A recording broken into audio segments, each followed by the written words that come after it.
the first thing that anybody wants to talk about is who won the trade. So you got Jack Eichel and a conditional pick, which I believe is the 2023 third rounder. Sabres got Alex Tuch, Peyton Krebs, who's a former Alex Tuch, who's under contract for like 3 more years. Peyton Krebs, who was like a 13th overall pick 2 years ago, and 2 conditional picks back. One of them being, I believe, a first and one a third. Can I read the conditions on the pick? More. Yeah, 4 please, more please. after this one. So the picks that went, the first round pick to Buffalo. If the pick is in the top 10, Vegas will instead transfer their 2023 first round pick to Buffalo.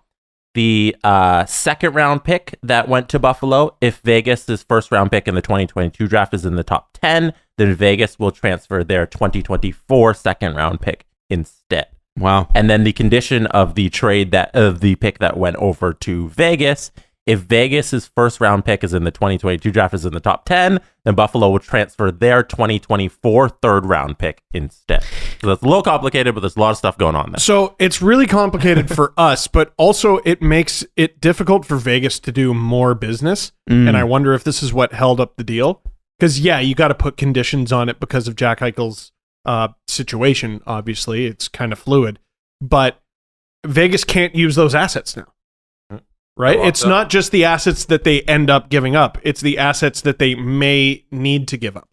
And if anybody cares, they have 7 people in LTIR right now. It's wild. A grand total of $16 million. So if you're mad about the Lightning from last year, well, let me tell you. I mean, the cap is made up. The difference is Vegas is really not doing well. With all those guys out. And the cap is made up thing part about this trade is that Jack Eichel was on their main roster this entire time so that they could reach the cap floor. And once they made this trade, they were under the cap floor. So they had to go to the Islanders and get Johnny Boychuk's dead contract just to reach the floor. So that was another trade that happened, and the Sabres got Johnny Boychuk to reach the floor, and they traded back nothing.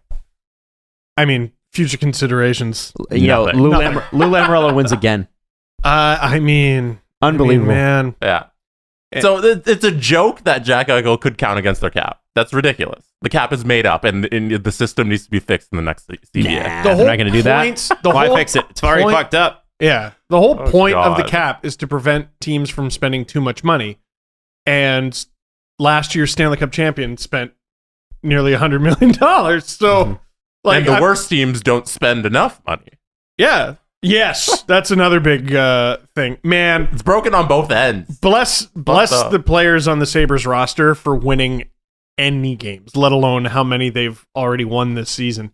Oh, Darlene. Did you see him yesterday? No. Oh, turnstile? Hang on. I'll pull it up. But pulling up the GIF. Oh, Jesse, it's really bad. It's when it rains, it pours for the poor guy. Okay, here it is. I got it, Jesse. I'll text it to you. Let's just say that's a dang it. Yeah, it's one of the worst. Look at this. So the goal went in. He's upset. Whack.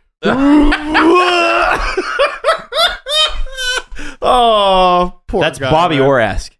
That's almost Bobby Orr winning the cup. Oh. Wow. Yeah. What do you say to the coach? Please don't play me for the rest of the game. That's and it's amazing because Sabres fans are like, oh yeah, that's been a season in a nutshell. So I didn't realize it was going that bad. That's not good. And if you were to say to us preseason, hey, the Sabres are going to have a good start, you go, well, maybe Rasmus Dahlin stepped up. Oh, he would have to be a part of it. Right. He's their only recognizable player. There's 119,000 views on that GIF. Oh, man, poor guy. I hate to tell you, there's going to be more. And hey, listen, they got 11 points. They're 4th in the East. Good for them. They're doing, got 11 points, 5-4-1. They're actually 500. They were 5-1-1. What did you guys think of the trade? And the pieces they got back. Man, is Vegas nothing like what we thought they were going to be? None of their first round picks from their first 3 years as a team are still with the organization. 2017, they picked 3 guys. Cody Glass is gone. Nick Suzuki is gone. Eric Brandstrom is gone. 2018, they didn't have a first round pick. I think that was the one they traded to Detroit for Tatar. And then 2019 was Peyton Krebs, and he's gone. So look up who they drafted in the first round of 2020. He's gone too. He's gone. But Vegas does get something that they sorely need. They need an elite center, and it makes the rest of the team look like such a much better. Oh, I said such a much. It looks like a much better fit. Yeah. Like Chandler Stevenson, first line center. I'm sorry. No. We knew that was going to change, right? Like we saw against Montreal what that meant. Right. And just wait till he comes back, and then he came back and nothing changed at all. Like, it's just, you're expecting this player who is fine to be a game breaker. Yep. It's a little bit like the Bozak thing, where we're like, okay, yeah, Tyler Bozak, but not first line center Tyler Bozak. Yeah. That's enough of that, please. But now you get a top three of Eichel, William Karlsson. When he comes back, he broke his friggin' foot. Vegas can't buy anything except all the players. And Chandler Stevenson. You have a 1, 2, 3 of that. It's pretty good. That's pretty good. I think it was Kevin Papetti that tweeted it last night. He said, "I love how the Sabres just casually traded for Mark Stone, Max Pacioretty, and Jack Eichel." Sabres? Vegas. Sorry, Vegas. I was like, Vegas. Whoa. Sorry, that's what I meant. Yeah, and signed Alex Pietrangelo as a free agent. So we've talked about how the cap prevents trades. No, GMs prevent trades. Right. GMs are not creative. And you can, listen, Vegas has had more than their fair share of accusations of management not being necessarily upfront with the players. One thing that we can say is that they are cut and dry. Oh, they are cold as ice. And look at the players they have on the roster. If Jack Eichel is healthy, that is a scary team. Add him to Mark Stone, and they could have a top line of Max Pacioretty, Jack Eichel, Mark Stone. Oh, it's awesome. Yeah, and you look at the results of what all the trades they've made and what they've got out of it. A trip to the Stanley Cup final, 2 Western Conference final appearances, and then a first round loss where they could have gone either way. They kind of got shafted there. Yeah. So that's a lot of shouldas. Like their performance on the ice is amazing for the team that they're building. Like going for it works. We're seeing results for going for it. But what is there's a mood hanging over the Vegas Golden Knights.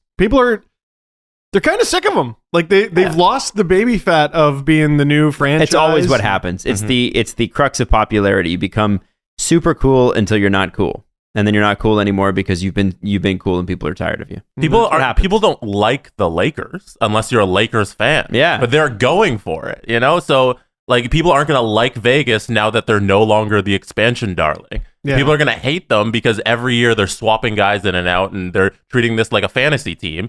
Not your fantasy team because yours sucks, but like it's so bad. Like a regular dude's fantasy team. We're just trying to get the best guys. I'm never doing that again. With my goalie strategy, never doing that again. I knew the Leafs were winning that game last night because I'm like, don't worry, everyone. Andrei Vasilevsky's my goalie. You think he's getting a shutout? Shut up. No way. You made the Leafs win. I did. You're welcome. Me alone. But yeah, it's a video game to the Vegas Golden Knight management, and it's cool to see. We've been talking about Vegas. We ranted about the Buffalo Sabres for months, how they weren't going to get full value, they weren't going to get anything. I know some Sabres fans were a little underwhelmed. I thought they did really well. I thought they did too. I didn't think... I was trying to figure out what the expectation would have been, and I think the Matt Tkachuk rumor really threw people off. Like I had a bunch of people who messaged me and they're like, well, now knowing what the Flames were offering, no. I have to be honest, if Tkachuk was in the deal, I'd take any deal with Tkachuk in it. But from what I have heard, he was never offered. That's what I've heard. Enough people said Calgary was in on it that I believe it. Enough people said Carolina was in on it that I believe it. But no one mentioned any names. Yeah. It was only weeks. And if listen, and let me say this to Sabres fans, if it's true that Matthew Tkachuk was offered, then you're right. Kevin Adams fucked this up. I would have done Jack Eichel for Matt Tkachuk straight up if I was the Sabres. Okay. Just take it. That's a little much. What is it? Calm down. Yeah. Why? He's going to play. We don't know that Jack Eichel's going to play, guys. Well, that's the wild card in all of this. I'm choosing to believe he's going to come back and he's going to be totally fine. Yeah, and I think the whole point of Kevin Adams waiting this out was that you wanted a decent package and not just a warm body back for a guy who's not Yeah, playing. he wanted multiple people. Yeah. And Peyton Krebs is going to have an opportunity to actually play. And he got made fun of for saying, we want people who are dying to be Buffalo Sabres. And I mean, that is a hilarious quote. But I do genuinely believe Alex Tuch really wants to be there. No, Yeah, he's from Rochester, right? Syracuse. Syracuse. Yeah. Same thing. Am I right, folks? No. Same thing. No, they did a good job preparing for the future and everything. I think salary retention gets lost in all this. Oh, they could have got more if they retained salary. Well, no, there's a price for that. There's a reason you get more assets. It's because, like, let's say they retain $2 million on Jack Eichel. Well, you're retaining that for like 4 or 5 years. There has to be a price to that. Imagine they retained half. $5 million. Yeah. Oh, I'm sure you could have got a king's ransom for that. But then you would have $5 million. Like, at some point, you have aspirations of being good and relevant. And, like, you're going to want that cap space. Right? They had those aspirations in 2014, sorry. And, it didn't really work out for the next half decade. No. But I think by being like, oh, yeah, we'll just have $5 million dead cap and won't be a big deal. I think that's... You're resigning yourself to being less than optimal for a long, long time. Yeah. Because if all you have to do really is draft well. If they draft well, this is the big thing with the Sabres. Boy, they've drafted like shit. They've improved recently.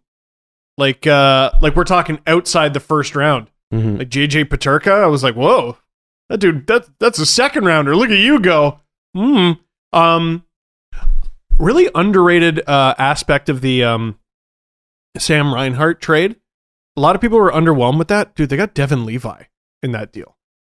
And he sort of goes under the radar as like, I think he was a 7th round pick. The Panthers are, I they're guess, crushing it right now. I guess they're married to the idea that Bobrovsky is untradeable and Spencer Knight is the goalie of their future, because they really flippantly got rid of Devin Levi. That's a good goalie, man. He's doing amazing to start the season, and he could be the Sabres goalie of the future. There it is.